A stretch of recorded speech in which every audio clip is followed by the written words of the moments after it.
पढ़ा रहे थे इंडस्ट्री का एनालिसिस, उसमें हमने बताया था किसी भी, एक मिनट सब म्यूट हो जाइए।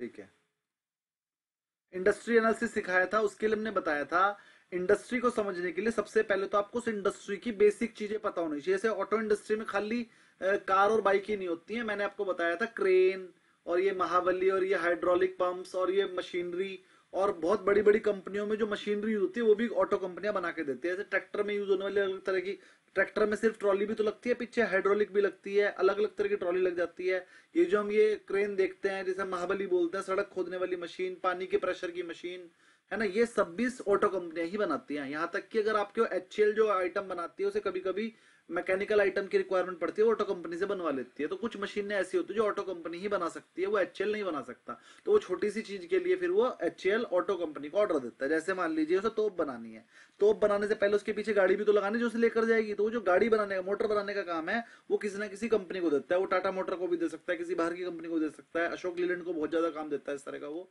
तो एचएएल अपना ये वाला काम किससे कराता है? ऑटो कंपनी से कराता है। या फिर ऑटो कंपनीज के लिए बनाने वाले जो पार्ट कंपनी, छोटी छोटी कंपनी जो पार्ट बनाती हैं, वो स्पेसिफिकली जो नया डिजाइन चाहिए होता है वो उसे बनाकर दे देती हैं एचएएल को। बीएचईएल करती है ये वाला काम, बहुत सारा अलग अलग टाइप की मशीनरी बनाने का काम। तो ऑटो कंपनी में सिर्फ कार और बाइक नहीं है, ये सब भी है ना। आपके स्पेसिफिक कोई डिजाइन आपको चाहिए, एक पीस बनाना है, तो ये ऑटो कंपनी आपको एक पीस बनाकर दे देती है, अच्छे खासे रेट लेती है, लेकिन वो अगर स्पेसिफिकली एक पीस बनाना है तो आपको उस इंडस्ट्री की पूरी कौन सी कंपनी कैसा काम करती है, कौन सी कंपनी के पास कैसी मार्केटिंग है, कौन सी कंपनी के कितने मार्जिन है ना, इस कंपनी में ग्रोथ है कि नहीं, किस तरीके से काम कर रही है, इसके पार्टनर्स कौन है, इसके जो है बिजनेस देने वाले ग्राहक कौन है, इसके सप्लायर कौन है, पीछे से अगर सप्लाई कट जाए तो दूसरे से कहां से लेगी, ये सब आपको पता होना चाहिए। इंडस्ट्री का पूरा एनालिसिस होना चाहिए, उस इंडस्ट्री के टॉप प्लेयर कौन से हैं। अगर आप जिस कंपनी में पैसा लगाने वाले हो वो टॉप प्लेयर में से है तो उसके मार्केट शेयर पे क्या असर पड़ सकता है। अगर वो छोटी कंपनी में से है तो उसके मार्जिन कितने हैं, कंपटीशन लेवल क्या है, और वो ग्रोथ, मार्केट शेयर कैसे ग्रोथ करेगी, ये सब आपको पता होगा। तो छोटी से छोटी न्यूज का विश्लेषण कर पाएंगे, छोटी से छोटी न्यूज का आप एनालिसिस करके, और आप ये कर पाएंगे कि मुझे कब इस शेयर को खरीदना है, कब बेचना है, लॉन्ग टर्म के लिए रखना है कि शॉर्ट टर्म के लिए रखना है। लॉन्ग टर्म के लिए आप उसी शेयर को रखोगे जिसमें ग्रोथ की प्रोबेबिलिटी होगी, और शॉर्ट टर्म के लिए आप उस शेयर को रखोगे जिसमें कोई न्यूज आने वाली है, जैसे कोई रिजल्ट आने वाला है, आपने एनालिसिस करा, रिजल्ट अच्छा आएगा तो आप शॉर्ट टर्म के लिए होल्ड कर लोगे, रिजल्ट आते ही सारा आप एग्जिट कर जाओगे। चलिए आगे बढ़ते हैं जी। हमने इसके बाद आपको पेस्टल एनालिसिस कराया था। पेस्टल एनालिसिस में 5 चीजें बताई थी, political, economic, social, technological, environmental और लीगल। ये 5 आइटम चेक कर लेना, इससे आपकी पूरी इंडस्ट्री पे फर्क पड़ जाता है। अगर मान लीजिए कोई ऐसी चीज है जिसे बीजेपी गवर्नमेंट तो सपोर्ट करती है लेकिन कांग्रेस गवर्नमेंट सपोर्ट नहीं करती, तो फिर ऐसी चीज में रिस्की हो जाएगा काम, क्योंकि क्या पता कब बीजेपी चली जाए, है ना। तो ऐसी चीज में पैसा लगाना रिस्की हो जाएगा। या फिर अगर लगा भी दिया तो पूरा ध्यान रखना पड़ेगा, अगर कहीं से कहीं तक आपको लगे बीजेपी गवर्नमेंट जाने वाले तो उसमें से एग्जिट कर जाना। अगला स्वॉट एनालिसिस बताता है, strength, weakness, opportunity and threat, 4 चीजें बताई थी। इंडस्ट्री लाइफ साइकिल बताई थी, हमने कहा था जब कोई इंडस्ट्री नई नई होती है तो उसकी इंट्रोडक्शन स्टेज होती है, वहां पर इन्वेस्टमेंट हाई लगती है लेकिन कंपटीशन बिल्कुल नहीं होता, तो मार्जिन ज्यादा होते हैं। फिर वो ग्रोथ स्केल में आती है, वहां पर डिमांड बढ़ती रहती है, नए नए बंदे आते रहते हैं, लेकिन उसके बाद भी आपके मार्जिन पे कोई फर्क नहीं पड़ता। तीसरे नंबर पे मैच्योरिटी लेवल पर आ जाता है, वहां पर मार्केट सैचुरेशन हो जाता है और स्टेबल प्रॉफिट, प्रॉफिट स्टेबल हो जाते हैं और थोड़ा थोड़ा मार्जिन पे होने लगता है प्रॉब्लम। फिर आता है लास्ट में डिक्लाइन, जहां पर कंपटीशन बढ़ जाता है और जो छोटी फर्म होती है वो एग्जिट करना शुरू कर देती है, और जो बड़ी फर्म होती है वो अमलगमेट करके एक और बड़ी बनाने लगती है। जैसे टेलीकॉम इंडस्ट्री का टाइम डिक्लाइनिंग फेज चल रहा है, तो आपको ये पहले डिसाइड करना पड़ेगा आप जिस कंपनी में पैसा लगा रहे हो वो कौन सी स्टेज पे। अगर वो मैच्योरिटी स्टेज पर आ गई है तो बिल्कुल पैसा मत लगाना, या तो इंट्रोडक्शन स्टेज में पैसा लगाना चाहिए या ग्रोथ में लगा देना चाहिए। मैच्योरिटी वाली स्टेज में पैसा नहीं लगाना चाहिए, जैसे कि आईटीसी मैच्योरिटी स्टेज पे आ चुकी है। आईटीसी में क्या है, अब जो बना रही है बस बना रही है। आईटीसी अगर मैगी बेच रही है तो बेच रही है, कुछ भी बना रही है तो बना रही है, कुछ नहीं उसमें ग्रोथ तो आनी नहीं है। उसकी सिगरेट बिक रही है तो बिक रही है, वो इतनी बड़ी कंपनी बन गई है कि उसमें ग्रोथ होना बड़ा मुश्किल है। तो अब आप आईटीसी को इतने साल से देख रहे होंगे अपने ही रेट पे। रिलायंस है, रिलायंस मैच्योरिटी स्टेज पे आ चुका है, उसमें कहां से ग्रोथ आएगी, इतनी बड़ी कंपनी है वो। टाटा, टाटा की टाटा मोटर, टाटा ये और वो छोटी मोटी कंपनी जितनी भी है सब ये मैच्योरिटी स्केल पर आ चुके हैं, अब इनमें ग्रोथ नहीं रह गई। तो लार्ज कैप क्या होता है, सेफ है, लई मैच्योरिटी स्टेज पे अपने प्रॉफिट ऐसे ही बनाते रहेंगे और आपकी जो इन्वेस्टमेंट है वो 5, 7, 10, 15, 20% तक का रिटर्न आपको देती रहेगी। लेकिन मिड कैप जो होगा वो अभी ग्रोथ स्टेज में है, क्योंकि वो छोटी कंपनी है, उसे छोटी से बड़ा बनना है। तो मिड कैप कंपनियां जो होंगी वो अभी ग्रोथ स्टेज में है, वो आपको अच्छे रिटर्न बनाकर देंगी। जी सूर्यवंशी जी। सर जैसे अब जियो का आईपीओ आएगा अगले साल, तो फिर जियो लेना सही है या नहीं है? क्योंकि जियो भी फिर मैच्योरिटी फिर में आएगा। सर जियो के लिए ऐसा नहीं है, अब एक नई कंपनी आएगी तो जरूर थोड़ी है वो कामयाब हो ही जाएगी, बंद भी तो हो सकती है। अब अगर जियो का आईपीओ आ रहा है तो आप उसे चेक करोगे भाई जियो क्या काम करेगा, उसके फ्यूचर के। अच्छा, जियो का जो मालिक है ना, अंबानी, वो इतना बड़ा आदमी है कि अगर उसकी 2-4 हजार की करोड़ की कंपनी में कोई काम ना हो तो उसे कोई फर्क नहीं पड़ता। उसकी तरफ से वो कंपनी बंद हो जाए तो उसे कोई फर्क पड़ता ही नहीं है। अब मान लीजिए जियो को मैं आपने आईपीओ में पैसा लगा दिया, अंबानी ने जियो पे ध्यान ही नहीं दिया, जियो बंद हो गई, फिर क्या कर लोगे? या जियो पड़ी रही? जब बीएसएनएल कंपनी के बारे में पता है, बीएसएनएल कंपनी भी चल रही है, बंद थोड़ी हो गई है। लेकिन सरकार को कोई फर्क ही नहीं पड़ता बीएसएनएल बंद भी हो जाए तो, बस वो चल रही है, कागजों में चल रही है। तो ऐसी अगर आरएनआरएल की तरह या ऐसी तरह से मान लीजिए अगर जियो का हो गया तो क्या कर लोगे? तो आपको पहले देखना पड़ेगा कि उनके क्या है आगे के उनके आगे के रोड मैप क्या है। आपको पता, अगर मान लीजिए आपने इंटरव्यू सुना, आईपीओ आने से पहले आपके सामने प्रोस्पेक्टस आएगा, प्रोस्पेक्टस में लिखा होगा उनके आने वाले 5 साल में क्या रोड मैप है। अगर आपको लगा वो रोड मैप पढ़ के अगले 5 साल में इसका प्रॉफिटेबल हो सकता है तो पैसा लगा दो, वरना मत लगाओ। तो ये चीज अभी नहीं मैं बता पाऊंगा कि उसमें पैसा लगाना चाहिए कि नहीं लगाना चाहिए, वो रोड मैप पढ़ना पड़ेगा। क्योंकि जब से जियो फाइनेंस आई है, जब से आपने जियो के बारे में सुना, आज तक उसने कुछ किया? 4 साल तो हो गए साहब, लगभग 2-3 साल पूरे हो गए हैं, कुछ किया क्या? मैं आपको साफ साफ बताता हूँ, जितेंद्र सर ने जियो में पैसा लगाया था, ठीक है? जियो का जब वो आया, जब वो रिलायंस में से जियो अलग हुआ, तो जियो उनको जो उन्होंने खरीदा जियो अपने आप से, मैंने उन्हें बहुत मना करा, मैं कहा मत लगाओ इसमें पैसा। मैंने कहा कुछ नहीं करेगा जियो आके। वो सबको लग रहा था ना जियो आएगा सारे बैंकों के एसएससी कर देगा, फ्री में लोन बांटेगा, कहेगा ब्याज देने की जरूरत ही नहीं है, लो मेरे से पैसे ले लो। ने पागल है क्या कोई कि मेरे से पैसे ले लो लोग मार लेंगे? ये कोई वो थोड़ी है टेलीकॉम शेयर कि भैया फ्री में नेट का रिचार्ज दे दूंगा तो बाद में फिर मैं कमा लूंगा। अरे तो पैसा है तो ब्याज पे ही देना पड़ेगा, फ्री में थोड़ी देगा कोई। सबको लगा था जियो, बजाज फाइनेंस का शेयर भाई साहब 20% गिर गया था इस डर से जियो आएगा जियो आएगा। अरे मैंने कहा भयंकर पैसा लगाना है तो बजाज फाइनेंस में लगाओ। जब जियो आने वाला था तो बजाज फाइनेंस का शेयर 20 से 25%, 52 वीक लो पर आ गया था, ठीक? 52 वीक लो पर आ गया था, 25 से 30% गिर गया था अपने 52 वीक हाई से, 30% नीचे। तब मैं कह रहा था जियो में पैसा मत लगाओ, बजाज फाइनेंस में लगा लो।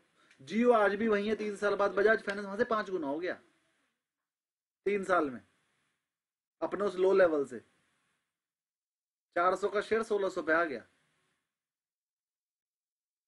तो मींस कहने का आपको ये डिसाइड करना पड़ेगा कोई चीज कैसे काम करती है। जब सब बंदे किसी चीज को खरीद रहे हो, देखो हमेशा उल्टा सोचना शुरू करो। सिर्फ सोचने के लिए कहा है, मानने के लिए नहीं कहा। जब सारी दुनिया कह रही हो ना ये बढ़ेगा ये बढ़ेगा बढ़ेगा, आपको बस ये सोचना है। कह दो क्लास में, लो पकड़ना, क्लास में है, बात करेंगे क्लास के बाद।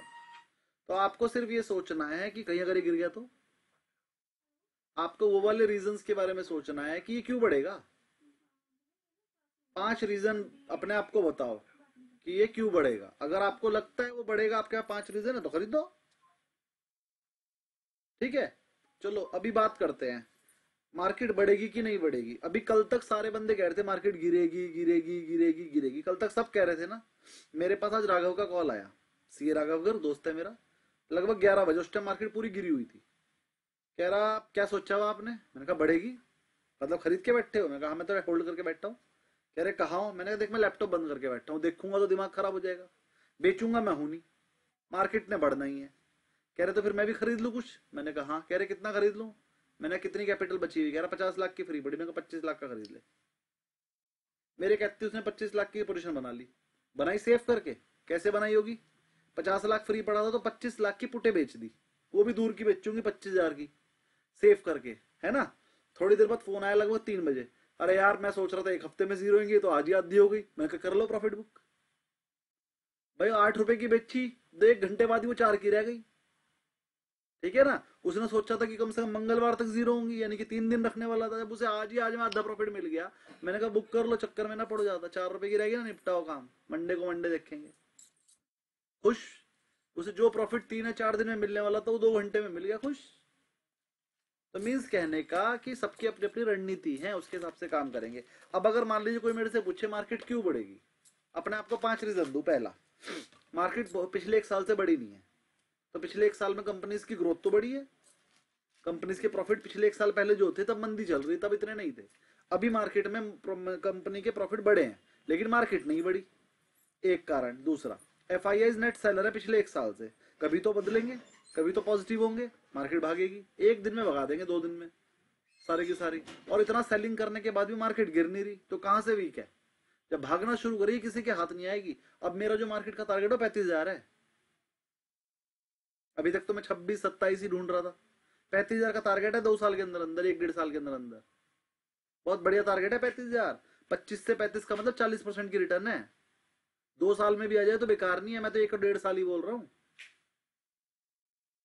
बहुत तेज मार्केट भागी, किसी के हाथ नहीं आएगी। 27,000 क्रॉस करती, 35,000 पता भी नहीं चलेगा कब आ जाएगा। एक बार लेफ्ट में सर क्या बता रहे हैं? हाँ जी, वो एक एस्ट्रोलॉजी वाला बंदा है सर। अरे एस्ट्रोलॉजी वाले को छोड़ो, कुछ नहीं है। एस्ट्रोलॉजी तो सर सुनो तो, हाँ सर सुन तो लो, कुछ मत बोलना, सुन तो लो। तो वो ये कह रहा है कि ये नवंबर में तो मार्केट गिरेगी और उसके बाद में 2026 में नवंबर में मार्केट जो गिरना चालू होगा, तो उसके बाद में 6 साल मंदी ही मंदी है। पूरा उसने एनालिसिस करके बताया, लुधियाना का है एक बंदा। और सारी चीजों का एनालिसिस एस्ट्रोलॉजी पे ले गए जो किसी को समझ में नहीं आएगी।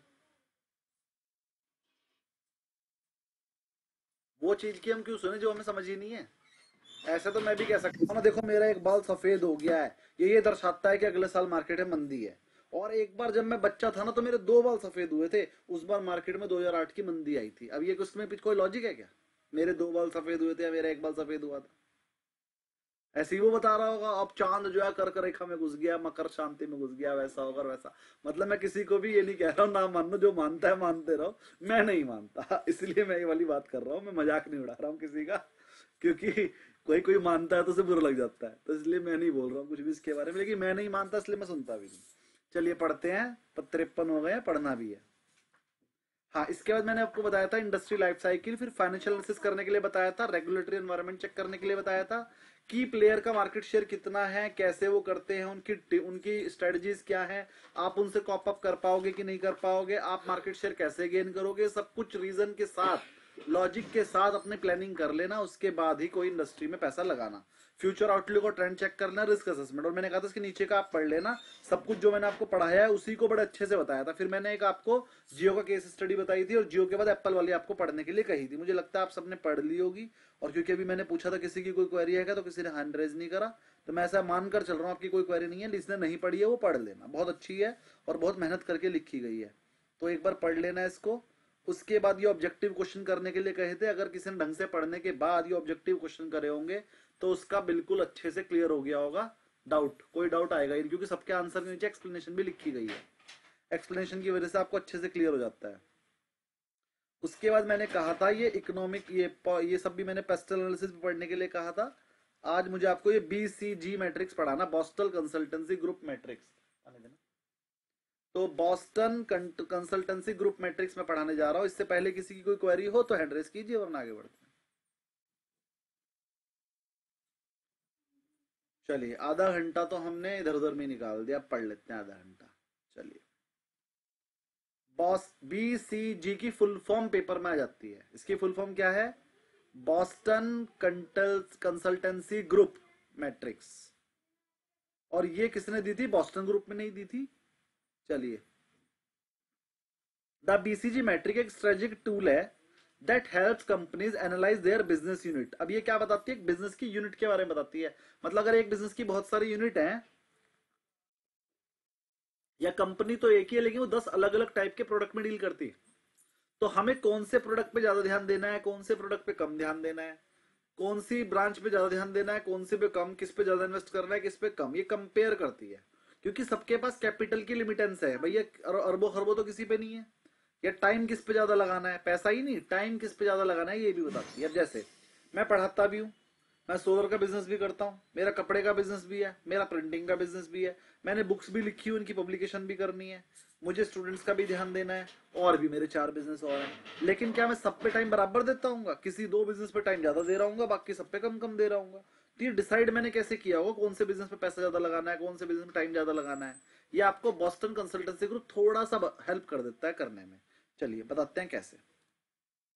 तो बॉस्टन कंसल्टेंसी ग्रुप बोलता है कि अगर आपकी कोई बिजनेस यूनिट है या फिर बहुत सारे प्रोडक्ट हैं अलग अलग टाइप के जो एक दूसरे से रिलेटेड नहीं है, based on the market growth rate, जिनकी ग्रोथ भी अलग अलग है और मार्केट शेयर भी अलग अलग है, तो ये इट हेल्प्स इन रिसोर्सेज, तो ये आपको हेल्प करता है रिसोर्स को एलोकेट करने के लिए, यानी पैसे को कहाँ लगाना है, एंड इन्वेस्टमेंट डिसीजन लेने के लिए कितना लगाना है।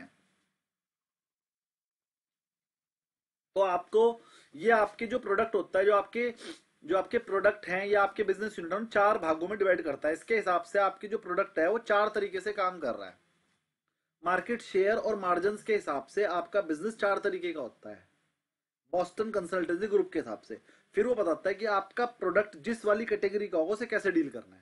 तो मैं टोटल चार कैटेगरी सिखाऊंगा और फिर बताऊंगा इन चार कैटेगरी में आपको क्या डील करना है। पेपर में क्या आएगा, पेपर में आपको एक कंपनी का नाम दे दिया जाएगा, उसके बारे में कुछ बता दिया जाएगा और पूछेगा बताओ ये कौन सी कैटेगरी की है।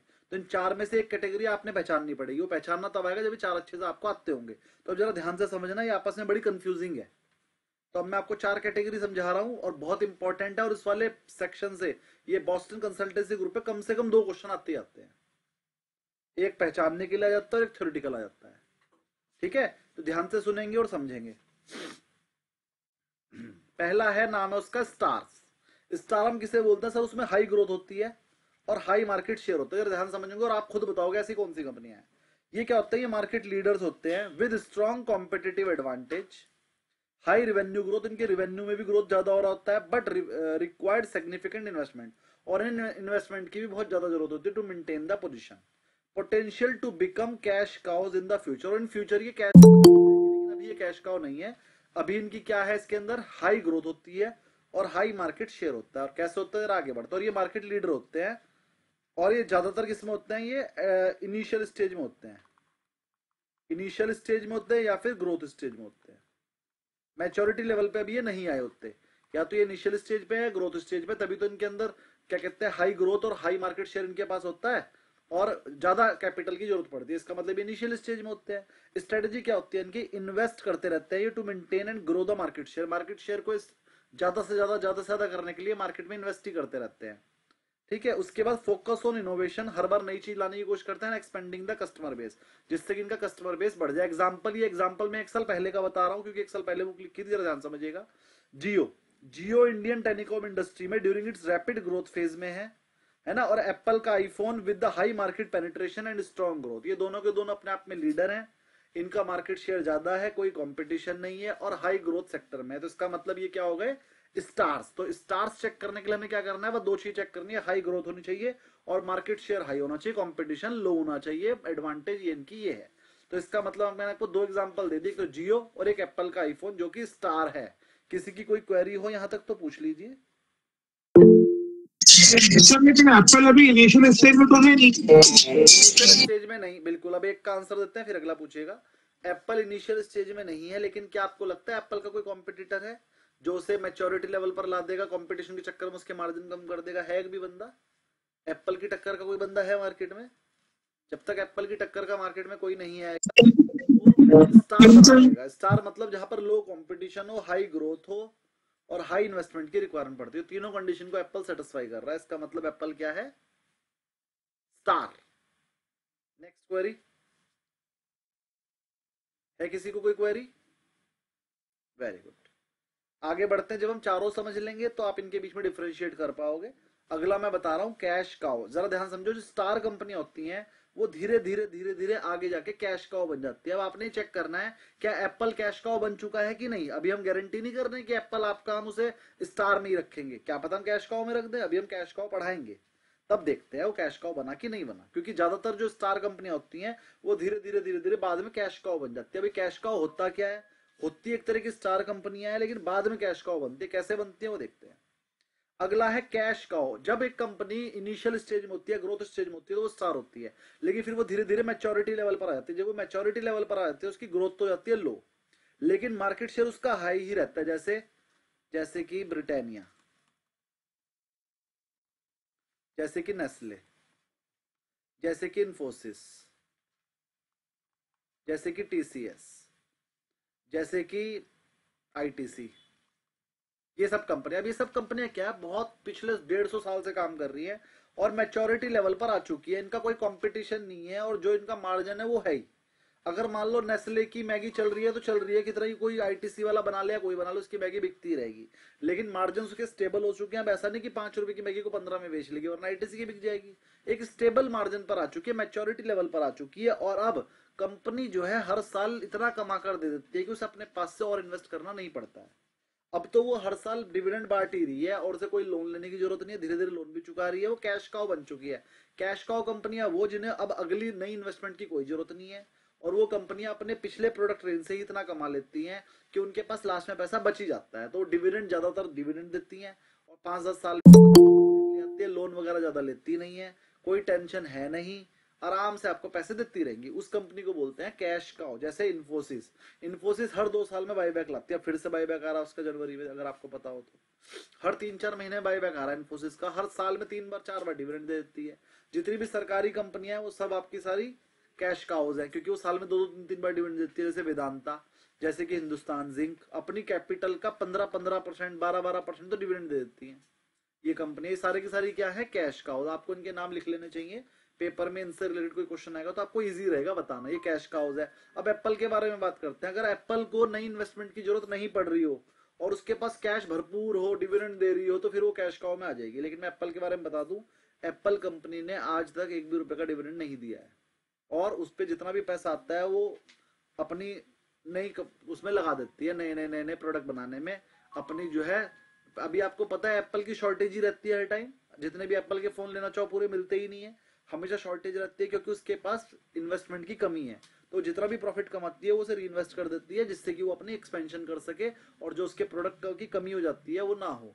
तो अभी वो ग्रोथ फेज में ही है, अभी वो इनिशियल स्टेज में ही है, या फिर कह लो ग्रोथ स्टेज में है। अभी वो मैच्योरिटी लेवल पर एप्पल कंपनी नहीं आई है ना। तो इसलिए हम उसे स्टार बोलते हैं। और जितनी कंपनियां मैंने आपको बताई उन्हें बोलते हैं कैश काउ। कैश काउ के बारे में थोड़ा सा और पढ़ लेते हैं। कैश काउस क्या होती है, स्टेब्लिश प्रोडक्ट होते हैं with high market share but low market growth, generate consistent cash flow, हमेशा कैश फ्लो आएगा और इन्वेस्टमेंट कोई खास वो करते नहीं है। Fund from cash flow can be use to finance stars या फिर क्वेश्चन मार्क। अब वो क्या करते हैं, इस पैसे को या तो डिविडेंड में बांट देते हैं या बायबैक में बांट देते हैं, या फिर वो एक्सपेंड करने के लिए क्या करते हैं, जो कंपनियां स्टार है पहले से उनको उनको खरीद लेते हैं। अब वो अपने आप तो ग्रोथ कर नहीं पा रहे, जो ग्रोथ वाली कंपनियां स्टार्स है, जो पहले से छोटी छोटी कंपनियां स्टार है, उनको खरीद लेती हैं, या फिर क्वेश्चन मार्क को खरीद लेती है। क्वेश्चन मार्क क्या होता है वो अभी आगे पढ़ाएंगे।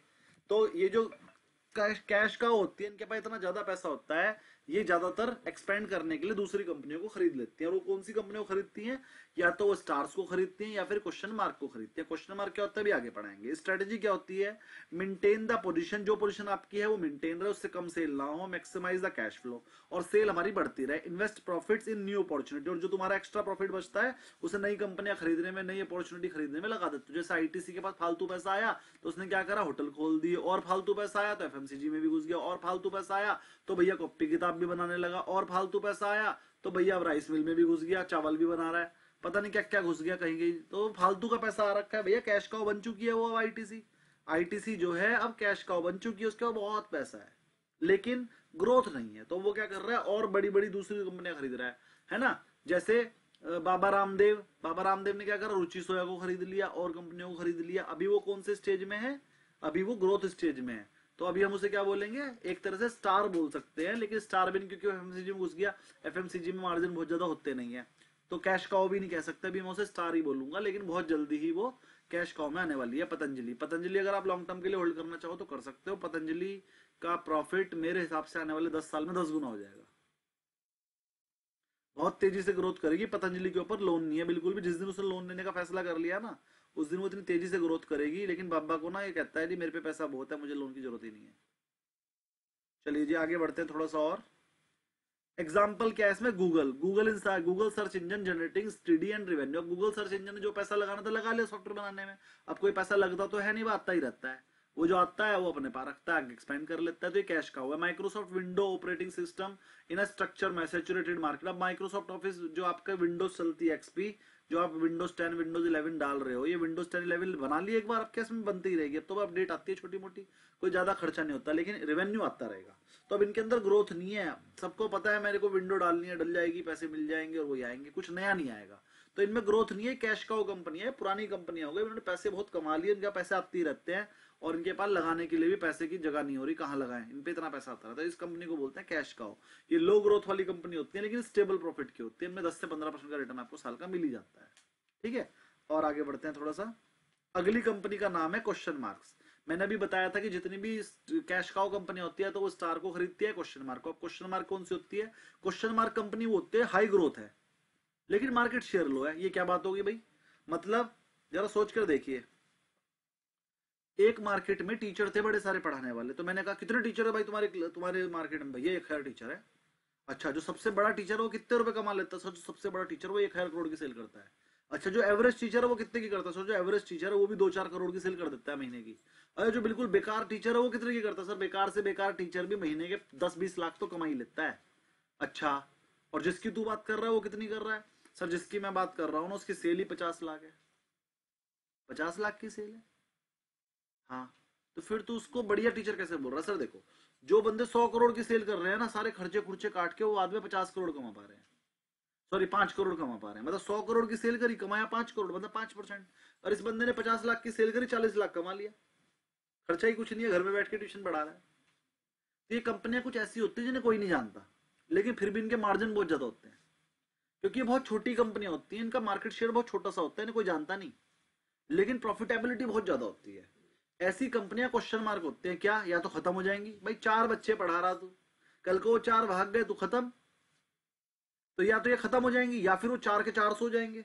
और जो भयंकर 80% के मार्जिन की कंपनी अगर वो 4 के 400 कर ले तो भैया तो और मल्टीबैगर हो जाएगी। इसीलिए इनका नाम होता है क्वेश्चन मार्क। या तो ये खत्म हो जाएंगी या ये मल्टीबैगर बन जाएंगी, इसीलिए मैंने बोलता है क्वेश्चन मार्क। लो मार्केट शेयर होता है। अब जरा ध्यान समझो, मार्केट में 1 लाख करोड़ ग्राहक है, मेरे पास सिर्फ 4 ही ग्राहक है, मैं क्वेश्चन मार्क कंपनी हूं, मेरे साथ 4 ही ग्राहक है, मुझे 4 से 8 करना इजी है ना। अगर मेरी कंपनी के पास 4 ही ग्राहक है, 1 लाख करोड़ ग्राहक मार्केट में है, मुझे 4 और निकालने, उसके अंदर से मिल जाएंगे, मिल सकते हैं, चांसेस ज्यादा है।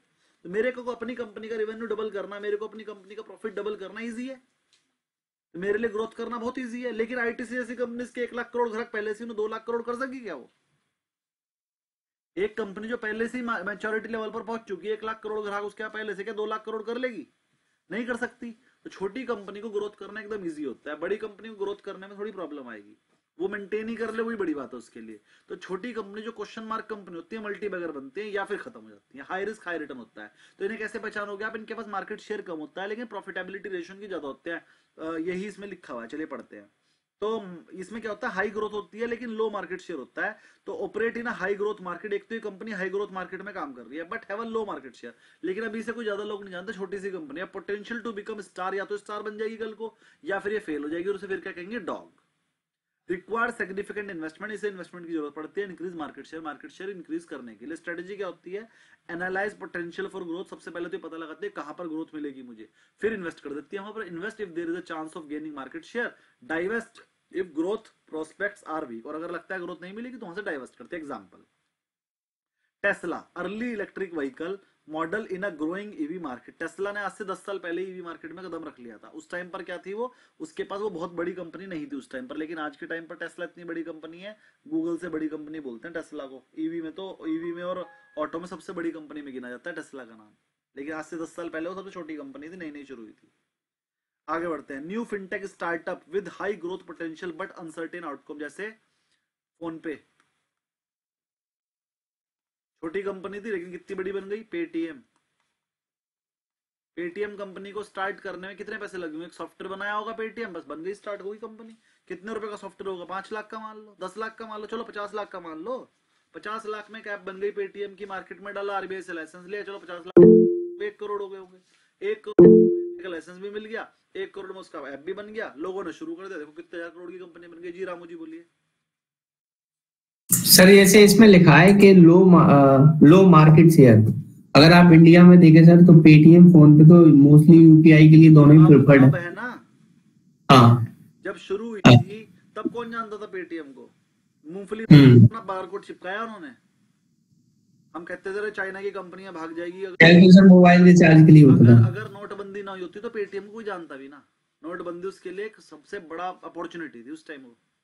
उसने नोटबंदी में यूं कहा सबके मूंगफली वालों के भी चिपका दो, भिखारी तक के कटोरे में चिपका दिया अपना स्कैन कोड। वहीं से उसे सारी वो मिली, लोगों को लगने लगा पेटीएम गवर्नमेंट की कंपनी है। और जब वो आया था ना भारत पे, वो तो सबको ऐसा लगा था जैसे गवर्नमेंट ने अपना लॉन्च किया हो। वो भारत पे इसलिए चल गया था, पेटीएम से ज्यादा चल गया था भारत पे, सिर्फ ये सोच के कि ये मोदी ने लॉन्च किया। मोदी ने, जितने भी मोदी भक्त सबने भारत पे लगा लिया अपनी दुकानों पे, सबको बाद में पता चला भारत में एक कंपनी है, भारत पे ही था वो।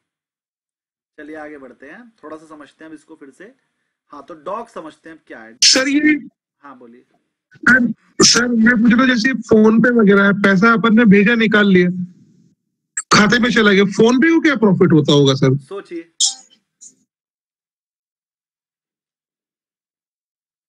सोचिए। नहीं, शुरुआत की बात कर रहा हूँ, अभी तो जैसे उनकी दुनिया भर की चीजें वो है, ये फीस बता रहे हैं, बिजली का बिल पटा रहे हैं, तो ये कर रहे हैं, वो कर रहे हैं। तो आपने सोचा, ये वाली चीज आज आपके मन में आई, अब इसका आंसर अगर मैं दे दूंगा तो 10 मिनट की बात होगी।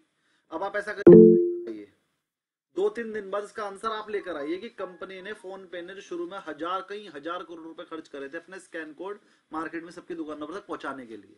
भाई स्कैन कोड बनाने का स्टाफ रखना, स्टाफ जाके दुकानों को समझा के आ रहा था ऐसे करो ऐसे करो ऐसे करो, हम आपसे कुछ नहीं लेंगे, स्कैन कोड लगा लो, आपके पैसे आपके अकाउंट में आएंगे, सेम डे आ जाएंगे। उस टाइम तो पैसे भी एकदम आते थे, इधर से डाल लो इधर सीधा अकाउंट में आते थे पहले, है ना। उसके बाद हुआ ये वाला काम तो कि अब जो भी आपके पैसे आएंगे पहले वॉलेट में जाएंगे, फिर शाम को आपके अकाउंट में ट्रांसफर होंगे। शुरू शुरू में तो पेटीएम का वॉलेट भी आया था, अकाउंट में जाते ही थे, वॉलेट में ही पड़े रहते थे, तो लोग खर्च भी करते थे वॉलेट से ही। तो ये सारी चीजें आप पता लगाओ। तो क्या चाहोगे, अभी मैं आंसर दे दूं या आप 2-3 दिन टाइम लगाओगे इस पे?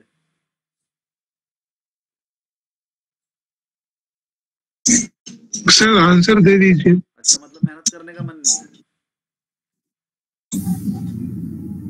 अगर मेहनत करके आंसर ढूंढोगे तो जिंदगी भर याद रहेगा। मैंने आंसर दे दिया तो फिर से पूछोगे 2 दिन बाद या 5 दिन बाद, 10 दिन बाद। मैंने आज तक जितनी भी रिसर्च खुद की और जितनी भी रिसर्च मुझे किसी ने बता दी थी, वो 2-4 दिन, 10 दिन, 15 दिन, 2 महीने याद रहती हैं। फिर मैं उनके बारे में भूल जाता हूँ, क्योंकि अपनी की हुई मेहनत हमेशा याद रहती है। तो बताना शुरू करूँ या ढूंढ लोगे? सर बता दीजिए। बता देते हैं। फोन पे आया, ध्यान समझिएगा। फोन पे आया और फोन पे ने सोचा कि अगर मैं अपनी ऐप बना लूं, रीजन क्या था पीछे, कि अगर मैं अपनी ऐप बना लूं, और बैंक क्या आपको फ्री में देता है? अगर आप बैंक अकाउंट खोलते हो, उसमें सारी टर्नओवर करते हो, तो आप देखो एनएफटी के भी चार्ज लेता है। 50,000 1 लाख के एनएफटी के चार्ज नहीं है, लेकिन जो लोग बड़ी पेमेंट करते हैं उन्हें पता होगा, हर एक पेमेंट पे बैंक चार्ज लेता है। मेरे अकाउंट में अगर कहीं 4 पेमेंट आई सुबह से शाम तक, तो बैंक ने 200 कमा लिए, हर पेमेंट पे 50 रुपए।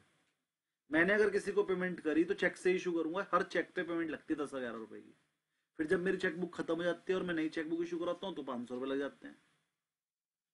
तो अगर मान लीजिए मुझे 20 पेज की चेकबुक या 50 पेज की चेकबुक 500 रुपए में मिली, 10 रुपए चेक तो यही हो गया। और फिर जब भी मैं चेक इशू कर रहा हूँ 10-11 रुपए तब लग रहे हैं, अगर 2 लाख से ऊपर का है तो। यानी कि हर एक चेक पे बैंक 11-20 रुपए कमा रहा है। तो ऐसे ही पेटीएम भी आपसे हर एक ट्रांजेक्शन पे इन फ्यूचर चार्ज लेगा। जब बैंक को दे सकते हो तो पेटीएम को भी दोगे। ये पेटीएम का दूर का रोड मैप है। चलो छोड़ो, यहां से पैसा नहीं बन रहा है पेटीएम का।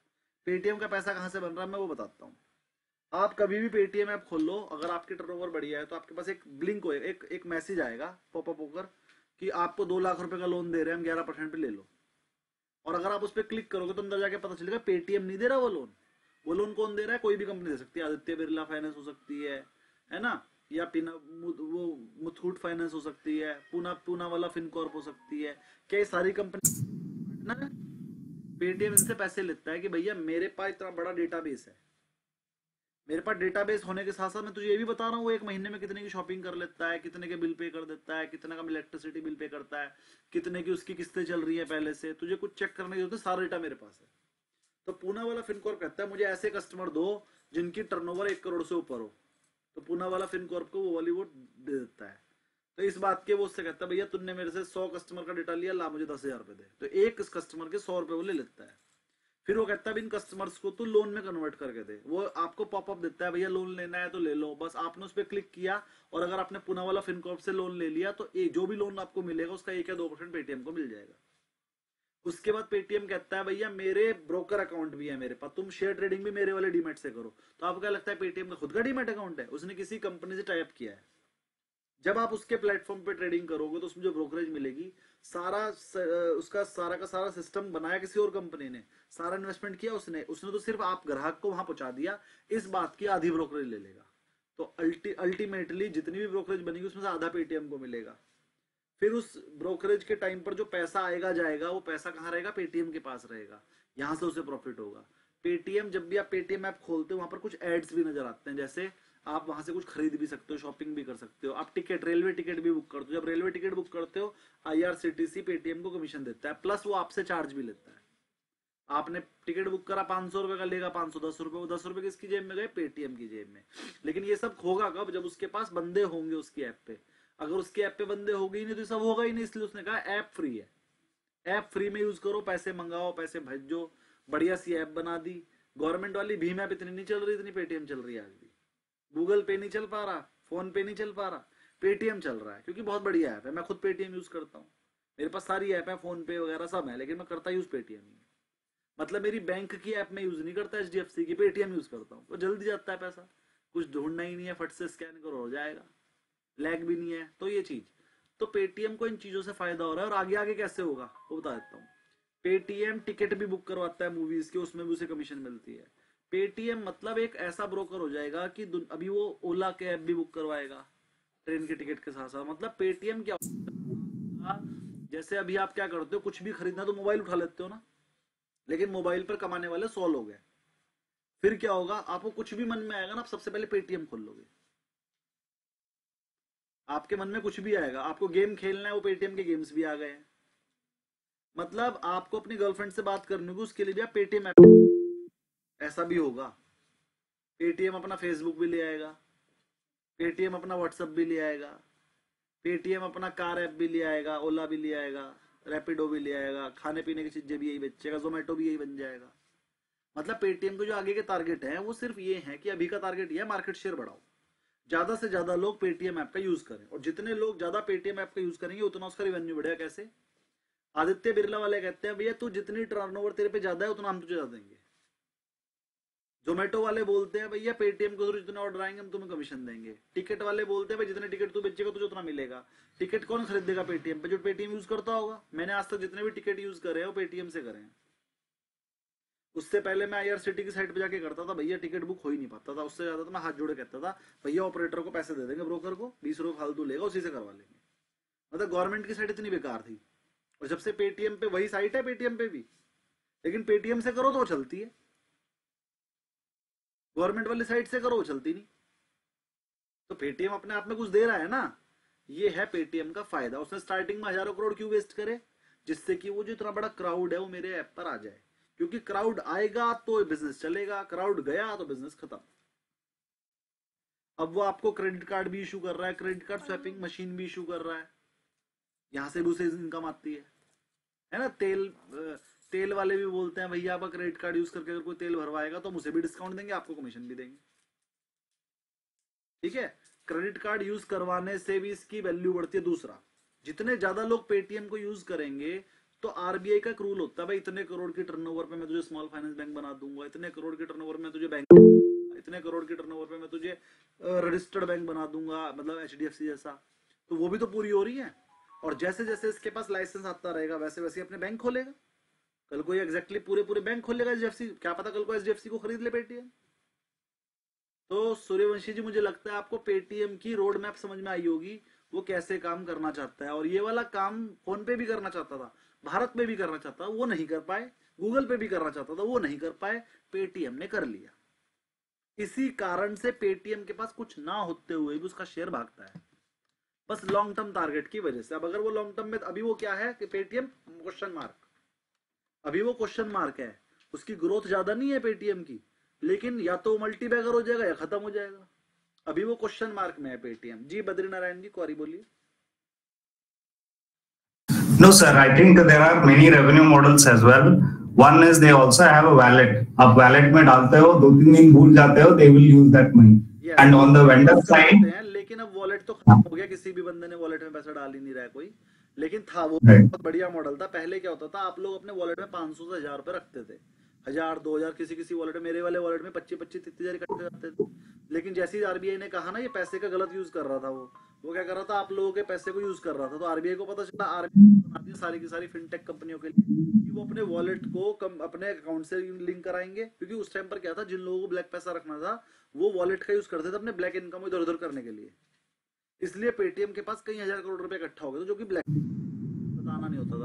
अब जब से वो आरबीआई ने कहा अपने अकाउंट से लिंक कर दो वॉलेट, डायरेक्ट जब तक अकाउंट से कटेगा अकाउंट में आएगा। तो बिल्कुल ठीक बात है, ये वाला पॉइंट मैंने इसलिए नहीं बताया था क्योंकि वो बंद हो चुका है, लोग अब वॉलेट में पैसा रख ही नहीं रहे हैं। Right, sir.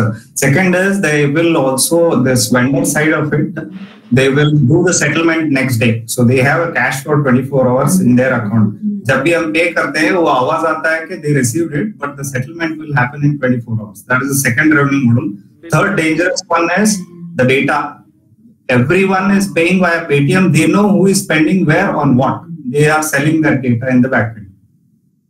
हाँ, ये सारे पॉइंट मैं बता चुका हूँ और यही इनका बेसिक मॉडल है कि इनके पास डेटा है। आजकल डेटा जिसके पास है ना उसके पास ही नॉलेज है। चलो मैं आपको एक बात बताता हूँ, मैंने भी कुछ दिन पहले सिर्फ 500 रुपए खर्च करे फेसबुक पे आप ऐड लगा सकते हो, अपनी कोई भी बात किसी को बतानी है तो 500 रुपए फेसबुक को दो, वो कम से कम 5 लाख लोगों को दिखा देगा आपका ऐड 500 रुपए में। 500 रुपए का पंपलेट लगा के आप मार्केट में लगा दो, 500 लोग नहीं देखते उसे, लेकिन 500 रुपए का पंपलेट आप फेसबुक पे लगाओ, वो 5 लाख लोग देखते हैं। तो मैंने क्या करा, अपना एक ऐड बनाया सोलर का और मैंने फेसबुक पे लगा दिया। उस पे ऐड पे कॉल नाउ बटन का बटन लगा दिया। तो जो बंदा भी मुझे कॉल नाउ बटन पे या व्हाट्सएप पे क्लिक करेगा और मेरे पास अपनी डिटेल भेजेगा, उसके ही पैसे कटेंगे और एक क्लिक पे 8 रुपए कटते हैं। अब एक क्लिक वो करेगा जब उसे 200 लोग देख लेंगे, तब जाके कोई एक बंदा क्लिक करेगा, है ना। 200 में जो बिल्कुल इंटरेस्टेड ही होगा अभी के अभी करने के लिए, वो क्लिक करेगा। तो जब 200 बंदों ने देखा और किसी एक ने क्लिक करा तो मेरे 8 रुपए खर्च हुए। चलिए, तो ऐसे करके 500 रुपए में मेरे पास लगभग 100 क्वेरी आ जाएंगी, 70 से 80 क्वेरी आ जाएंगी। वो 70 से 80 क्वेरी मेरे पास डेटा आया, उन 80 क्वेरी पे मैंने कॉलिंग करी तो 10 बंदों को मैंने सोलर लगाने के लिए मना लिया। एक सोलर पे मुझे 50,000 रुपए बचते हैं मान लो, तो मैंने 500 रुपए खर्च करके कितने बचाए, 50,000। ठीक, 5 लाख, सॉरी 500 खर्च करके मैंने कितने बचे, एक पे बचते हैं, 10 बंदों को लगवाया तो 5 लाख रुपए बच गए ना। तो डेटा ट्रेडिंग बोलते हैं इसे, डेटा लाओ और पैसे कमाओ। कितने लोग का फोन आया था सर? बताया तो है सर, 500 रुपए तब खर्च होंगे जब 80 लोगों का फोन आएगा। नहीं नहीं, आपको कितने लोगों का फोन आया? लीड कितनी आई? 80 लीड आई है, जिसमें से मैंने 40 को कॉल किया। अभी सिर्फ 40 को कॉल करके मुझे 10 साइट मिल गई। अभी मैं वो लगा रहा हूँ, बिजी हो गया हूँ। बचे हुए 40 की डाटा मैंने संभाल के रखा है, जब टाइम मिलेगा तो कॉल करूंगा, फिर उनसे पैसा कमाने का, फिर 500 फेसबुक को दूंगा दोबारा, फिर 80 लीड आ जाएंगी, फिर काम करूंगा। दीदी क्या आ गई थी ना, कितने दिन दिखाता है फेसबुक? हाँ जी, कितने दिन दिखा देता है फेसबुक? 500 रुपए 1 या 2 दिन में पूरे हो जाते हैं। सुबह से शाम तक में आपके पास 80 लीड्स आ जाएंगी ना, बहुत है। अगर आपके पास स्टाफ है जो 80 के 80 कॉल्स एक ही दिन में कर सकता है, फिर उनसे मिलने भी जा सकता है, उनका साइट भी लगा देगा, तो फिर आप चला के रखो। जो बड़ी बड़ी कंपनी होती है तो चला के रखती हैं, आप देखो कितने ऐड आते हैं। भाई हमारे पास तो स्टाफ कम है ना, मैं और मेरा छोटा भाई है कॉल करने के लिए, और कोई है ही नहीं। हम दोनों के भैया घर के भी काम होते हैं, बच्चों को ट्यूशन से भी लाना है, ये और वो, कॉल करने का टाइम ही नहीं है हमें। आप दोनों तो शेर हो सर। अरे शेरों को भी तो थकावट होती है, शेरों को भी तो टाइम 12 ही घंटे मिलता है, बाकी टाइम तो घर का है। ये चीज है। तो चलिए आगे बढ़ते हैं। डॉक्स आपको समझ में आई गए होंगे सर, जिसकी लो ग्रोथ है और लो ही मार्केट शेयर है, ये एक्चुअल में डिक्लाइनिंग स्टेज में होते हैं, खत्म ही होने वाले हैं।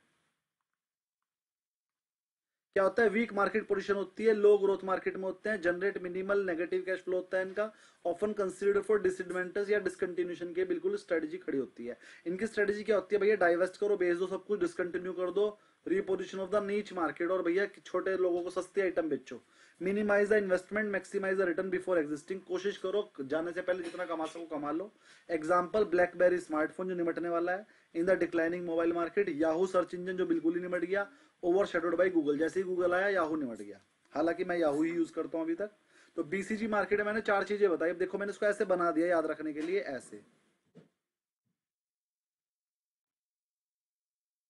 देखो, जिसका हाई मार्केट शेयर और हाई ग्रोथ होगा उसे स्टार बोलेंगे, और जिसका high market share but low growth होगा उसे कैश काउ बोलेंगे, और जिसमें मार्केट शेयर तो लो है लेकिन ग्रोथ हाई है उसे क्वेश्चन मार्क बोल देंगे, और जिसकी दोनों ही चीज लो है, लो मार्केट शेयर लो ग्रोथ, उसे डॉग्स बोलेंगे। अगर आप इसे एज इट इज याद कर लो तो आप गलत नहीं करोगे, बाकी नीचे का आप पढ़ लोगे, बहुत इंपॉर्टेंट है और इस पे बहुत सारे क्वेश्चन भी आएंगे, वो आप कर लेना। अगला मैं बता रहा हूँ SCP analysis, structure conduct performance model. ये क्या है वो बता रहा हूँ। SCP मॉडल बोलता है रिलेशनशिप बिटवीन द इंडस्ट्री का स्ट्रक्चर कैसा है, कंपनी का बिहेवियर कैसा है, कंडक्ट कैसा है एंड रिजल्टिंग परफॉर्मेंस कैसी आएगी उससे, to access the market competition and predict outcomes. तो ये आपको पहले से इंडस्ट्री का स्ट्रक्चर मान लीजिए, रेट के हिसाब से चलती है इंडस्ट्री, तो फिर आपको रेट कम करना है। अगर कंपनी का बिहेवियर कैसा है वो देखना है आपको। चलिए इसके बारे में थोड़ा सा और नीचे पढ़ते तो आपको अच्छे समझ में आएगा। स्ट्रक्चर से मतलब क्या है यहाँ पर, नंबर ऑफ फर्म्स कितनी है मार्केट में, मार्केट कंसंट्रेशन कैसा है, बैरियर टू एंट्री है या नहीं, और एग्जिट करने के लिए बैरियर है कि नहीं, प्रोडक्ट डिफरेंशिएशन है कि नहीं। मान लीजिए प्रोडक्ट डिफरेंशिएशन है, अगर प्रोडक्ट डिफरेंशिएशन होता है तो फिर आप अपनी मर्जी के रेट ले सकते हो, मतलब कंपटीशन थोड़ा कम रहेगा। अगर प्रोडक्ट डिफरेंशिएशन नहीं होगा तो फिर आपको जो है दिक्कत आएगी। अब जैसे पहले गोल्ड में क्या था, प्रोडक्ट डिफरेंशिएशन था। एक कंपनी थी वो 50% का गोल्ड बनाती थी, एक कंपनी तनिष्क जैसी वो 91% का गोल्ड बनाती थी। तो तनिष्क जैसी कंपनी क्या करती थी, प्रीमियम रेट पे बेच लेती थी। लेकिन जब से सरकार ने करा ना सबको 91 ही बनाना पड़ेगा, तो अब तनिष्क को भी कम मार्जिन लेने लगी, क्योंकि जो लोकल के ज्वेलर थे ना वो भी 91 बना बना के 105 पे बेच रहे हैं, और तनिष्क बेचता था 140% पे। तो तनिष्क वालों को क्या करना पड़ा, भैया 105 और 110 वाले डिजाइन लाने पड़े। तो तनिष्क के लिए क्या हो गया, अब यहाँ पर प्रोडक्ट डिफरेंशिएशन खत्म हो गया, प्रोडक्ट डिफरेंशिएशन कुछ कम हो गया। भैया अब तनिष्क के डिजाइन तो खैर तनिष्क ही रहेंगे, तो डिफरेंशिएशन थोड़ा कम हो गया। डिफरेंशिएशन थोड़ा कम होने की वजह से तनिष्क के मार्जिन भी थोड़े कम हो जाते हैं। आगे बढ़ते हैं। Example, monopoly firm, single firm dominate the, जैसे इंडियन रेलवे है। अब उसके लिए क्या है, प्रोडक्ट डिफरेंशिएशन है। भैया रेलवे का टिकट अगर बेचना है तो इंडियन रेलवे बेचेगी और कोई बेच ही नहीं सकती। तो ये जो इस तरह की जो फर्म्स होती हैं जो मोनोपोली मार्केट में होती हैं, इनको मोनोपोली मतलब ये एक लोत्ती होती हैं अपने जैसी, तो इनके मार्जिन इनकी मर्जी से चलते हैं और इनको कभी भी लॉस नहीं होगा। ओलिगोपोली उसे बोलता, पेपर में ये भी आता है मोनोपोली क्या होता है, ओलिगोपोली क्या होता है, समझ लो। ओलिगोपोली वो जो होती तो मोनोपोली जैसी है, लेकिन वो 3 या 4 कंपनी होती है पूरी मार्केट में, मतलब बहुत ज्यादा कंपटीशन नहीं होता इनके बीच में, लेकिन फिर भी आपस में कंपटीशन होता है। तो फ्यू डोमिनेंट प्लेयर, जैसे इंडियन टेलीकॉम, जैसे जियो, एयरटेल और वोडाफोन, 3 ही बड़े प्लेयर हैं और कोई है ही नहीं, से बोलते हैं ओलिगोपोली। और परफेक्ट कंपटीशन बोलते हैं जिसमें बहुत ज्यादा प्लेयर होता है, उसमें कोई सी भी कंपनी ले लो, चाहे कोई सा भी सेक्टर ले लो, सब में परफेक्ट कंपटीशन ही है ना, जिसमें मतलब अनगिनत प्लेयर हो, जिसमें कोई टेंशन वही ना हो क्या है क्या नहीं।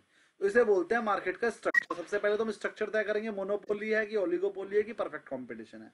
फिर कंडक्ट चेक करेंगे, refers to the behaviour and strategy, वो कौन सी स्ट्रेटजी अडॉप्ट कर रहे हैं। जैसे प्राइसिंग एस्पेक्ट हो सकता है, प्राइसिंग स्ट्रेटजी ले सकते हैं, पेनिट्रेशन कर रहे हैं कि स्किमिंग कर रहे हैं, प्राइस वॉर कर रहे हैं। पेनिट्रेशन का मतलब होता है भैया तू अपनी प्राइस बेच, मैं अपनी प्राइस बेचूंगा, और दोनों ज्यादा ज्यादा पे बेचेंगे, कोई कंपटीशन नहीं है प्राइस का। स्कीमिंग का मतलब क्या होता है, भैया वैसे तो प्राइस ज्यादा ही है लेकिन किसी एक को अगर मान लो कोई ज्यादा बार्गेन कर उसे कम दे देंगे, तो उसे स्कीमिंग बोलते हैं। तीसरा होता है प्राइस वॉर, बिल्कुल पोस्टर पे लिख दिया अरे भैया 2 रुपए किलो मिलेगा मेरे यहाँ तो ले लो, तो उसे बोलते हैं प्राइस वॉर, ना तो खुद कमाऊंगा ना किसी को कमाने दूंगा। तो सबसे पहले आपने ये चेक करना है कि आपकी कंपनी कौन सी मोनोपोली में है, ओलिगोपोली में, कि परफेक्ट कॉम्पिटिशन। मान लो कोई कंपनी परफेक्ट कॉम्पिटिशन में है लेकिन वहां पर प्राइस वॉर नहीं है, तो फिर कोई दिक्कत नहीं है। परफेक्ट कंपटीशन में होने के बाद भी अगर प्राइस वॉर नहीं है तो आपके मार्जिन ज्यादा रहेंगे। क्लियर यहां तक। आपकी कंपनी परफेक्ट कंपटीशन में 1 लाख बंदे हैं बेचने वाले अलग अलग, लेकिन वो कंपटीशन नहीं कर रहे, आपस में प्राइस वॉर नहीं कर रहे। अगर प्राइस वॉर नहीं कर रहे तो परफेक्ट कंपटीशन की कंपनी भी ज्यादा कमा सकती है। लेकिन आप ओलिगोपोली हो, 4 बंदे हैं काम कर रहे हो, लेकिन प्राइस वॉर में लग गए जैसे टेलीकॉम सेक्टर, तो नहीं कमा पाओगे, है ना। अब जैसे आपकी परफेक्ट कंपटीशन में ये हमारी सोलर की कंपनी है, लेकिन आपस में कंपटीशन करती ही नहीं है, मार्जिन बढ़िया है, ठीक है ना, ये चीज। एग्जाम्पल, जियो आया प्राइस वॉर कर गया, एप्पल आया वो अपने मोनोपोली के हिसाब से प्रीमियम मार्केट में चला गया और कोई कंपटीशन करता नहीं है। सैमसंग वाले अपना माल कम में बेच रहे, बेचने तो मैं नहीं बेचूंगा, और देखो उसे अपना वो मोनोपोली की तरह काम कर रहा है। परफॉर्मेंस, अब परफॉर्मेंस आता है। ये 2 चीजें स्ट्रेटेजिस्ट करने के बाद आपको डिसाइड करना पड़ेगा कि आपने कैसे काम करना है। Refers to the outcomes of market structure, और फर्म के कंडक्ट चेक करने के बाद आप पूरी मार्केट का पूरा एनालिसिस करोगे और उसके बाद चेक करोगे कि आप कैसे काम करोगे। जैसे प्रॉफिटेबिलिटी आपको कितनी रखनी है, रिटर्न इन्वेस्टमेंट आपको कितनी चाहिए, efficiency in the resource allocation, resource का एलोकेशन कैसे करोगे, कंज्यूमर का वेलफेयर कैसे चेक करोगे, प्राइसिंग, क्वालिटी एंड चॉइस के हिसाब से, टेक्नोलॉजिकल एडवांसमेंट लेकर आओगे, इंडस्ट्री ग्रोथ को चेक करोगे। Example, high competition in e commerce, e commerce में हाई कंपटीशन है, Amazon, Flipkart, leads to better prices and services for the consumer. इसकी वजह से क्या हुआ, ज्यादा कंपटीशन आने की वजह से कंज्यूमर को बेहतर प्राइस मिला। Monopoly in sector like electronic distribution में result in inefficiency and higher cost. अब लेकिन क्या हुआ, उसकी मोनोपोली थी इलेक्ट्रिकल डिपार्टमेंट में, लेकिन उसकी वजह से क्या हुआ, वहां पर रेट भी ज्यादा है। आप कभी किसी बेचने वाले से पता करना, जो अमेजोन पे बेच रहा होगा वो कहेगा भैया बहुत ज्यादा चार्जेस लेता है अमेजोन। अगर आप अमेजोन पे अपना एक मोबाइल बेच रहे हो 10,000 रुपए का, तो आपकी जेब में 8,000 ही आएंगे। 10 से 15% का मार्जिन है अमेजोन का खर्चा। अमेजोन खर्चा लेता है सेलर से 10 से 15%। तो सेलर पता है क्या करते हैं, जो बड़ी बड़ी कंपनियां होती हैं अमेजोन पे डायरेक्ट बेच लेती है और डीलर को कहते हैं अभी 10-15% तुम कमा लो। तो डीलर पता क्या बोलता है, भैया ये मोबाइल ऑनलाइन कितने का मिल रहा है, भैया मुझे तो ये वाला मोबाइल 50,000 का मिल रहा है ऑनलाइन, ठीक है भैया मैं 50,000 का ही दे दूंगा। लेकिन वो 50,000 में वो 20% कमा गया आपसे, क्योंकि जो ऑनलाइन कंपनियां होती है उन्हें 20% खर्चा भी है। वहां तो सेलर को 50,000 की चीज 40,000 ही मिल रहा है। यहाँ पर रिटेल बंदा कैसे बोलता है, अच्छा भैया ऑनलाइन 50,000 का मिल रहा है, चलो मैं भी 50,000 का दे दूंगा। आप ले भी लेते हो, उसमें भी वो 20% कमा रहा है। यानी कि आप उससे कह सकते हो भैया ऑनलाइन से कम पे दो, और अगर वो सही में उसका स्टॉकिस्ट होगा तो दे देगा।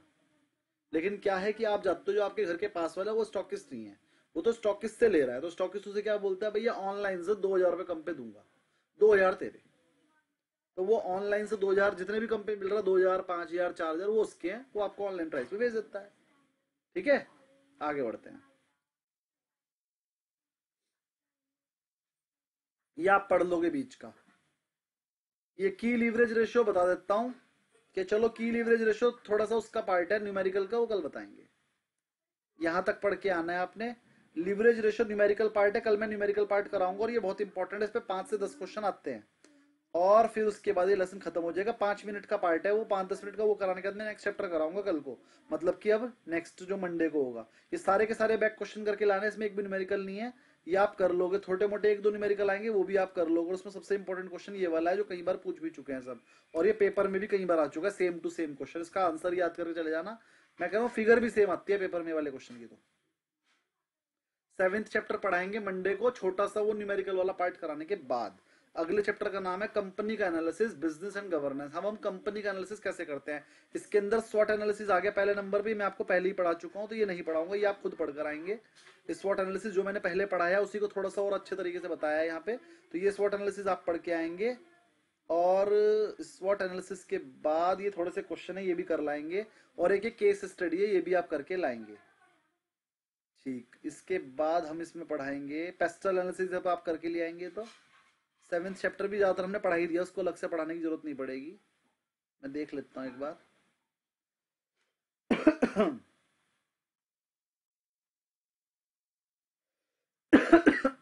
7th चैप्टर तो पूरा पढ़ा रखा है आपको, वो आप खुद कर लोगे।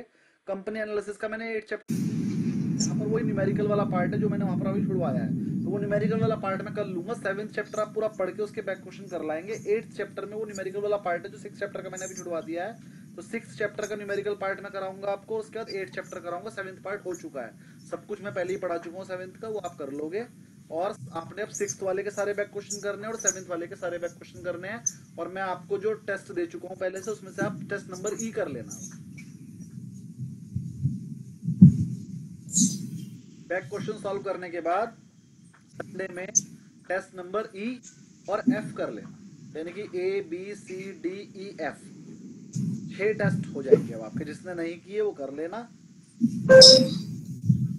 सारे के सारे बैक क्वेश्चन करने के बाद ही करना। पहले बुक करना, बुक के बैक क्वेश्चन जब हो जाए तो टेस्ट पे जाना, यानी कि पहले टेस्ट कर लो। ठीक,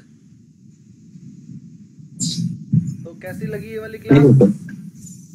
सही है सर। कुछ नया सीखने को मिला? मॉक टेस्ट ऐप दीजिएगा भेज, मैं फिर से भेज दूंगा मॉक टेस्ट का लिंक सर। उसमें